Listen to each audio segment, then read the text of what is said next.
Di sini saya akan melanjutkan bagaimana terjadinya replikasi DNA yang tadi.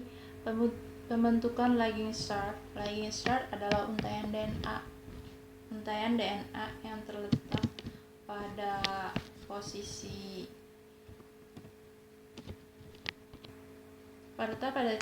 yang berseberangan dengan lagging start pada garpu replikasi. Untaian ini disintesis dengan segemen-segemen. DNA polimeris tidak mampu mengisi ikatan kovalent yang hilang. Celah yang tersisa direkat pada DNA ligase.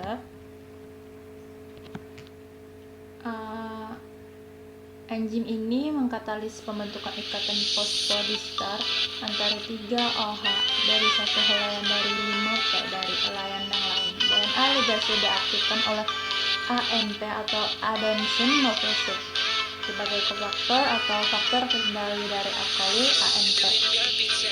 Dibawa dari nukleat NAD+ dalam sel-sel eukariotik, ANP ditandai dengan ATP ligase. Ligase tidak dilibatkan dalam pemanjangan rantai, melainkan mereka berperan pemasakan enzim untuk perekatan celah melalui molekul DNA. Modifikasi post-replikasi DNA. Setelah DNA direplikasi, dua helaian tersintesis terbaru dipasangkan. Komodifikasi enzimatik. Perubahan-perubahan ini biasanya melibatkan penambahan molekul tertentu untuk konsisten titik-titik sepanjang helix ganda. Pada cara ini, taxa atau label-label DNA sehingga ini bisa membedakan material genetiknya sendiri dari berbagai DNA asing yang mungkin bisa masuk ke dalam sel.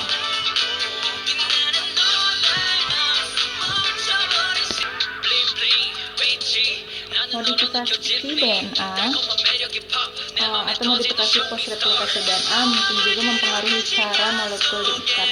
DNA merupakan faktor utama dari modifikasi dengan penambahan kelompok metil ke beberapa adenin dan residu kortison. Huruf metil ditambahkan oleh DNA metalases setelah nukleotis telah digabung dengan DNA polimeris. Penambahan metil ke fosfat membentuk 5-metilsan, metilisi adenin membentuk 5-metiliden. Metiliden lebih umum daripada metilisin dalam sel-sel bakterial, di mana sel eukaryot huruf metil paling banyak ditambahkan. Tipe-tipe metilase muncul hanya pada beberapa entitas nukleotis khusus dalam sel-sel eukariotik. Sebagai contoh, metalisis secara umum pada kortison berdampingan ke guanin di sisi 3-OH, 5P3-OH. Polymetalisis bersifat spesifik untuk spesies yang diberikan, berperan sebagai tanda tangan untuk DNA spesies tersebut. Enzim-enzim tersebut restriction endocytosis. Oleh karena itu, DNA asing melalui sebuah sel dicerna dengan restriction endocytosis dalam sel tertentu. Oleh metalasis melindungi DNA dari cernaan oleh sel memiliki endonukleosis, tapi tidak melawan pembatasan enzim-enzim yang diproduksi sel-sel spesies yang lain.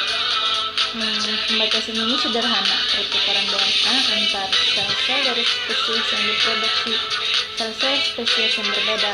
Metalasis DNA pada titik-titik tertentu mungkin akan beraksi pada konversi terdekat dari B DNA ke bentuk B, bentuk Z DNA dalam bentuk B, DNA grup-grup hidropolik metil dari alur utama, menghasilkan pengaturan yang tepat dengan mengubahkan ke bentuk Z. Grup-grup metil membentuk area hidropolik yang membantu menstabilkan DNA. Konversi lokal ini dari B DNA ke Z DNA mungkin mempengaruhi fungsi beberapa gen.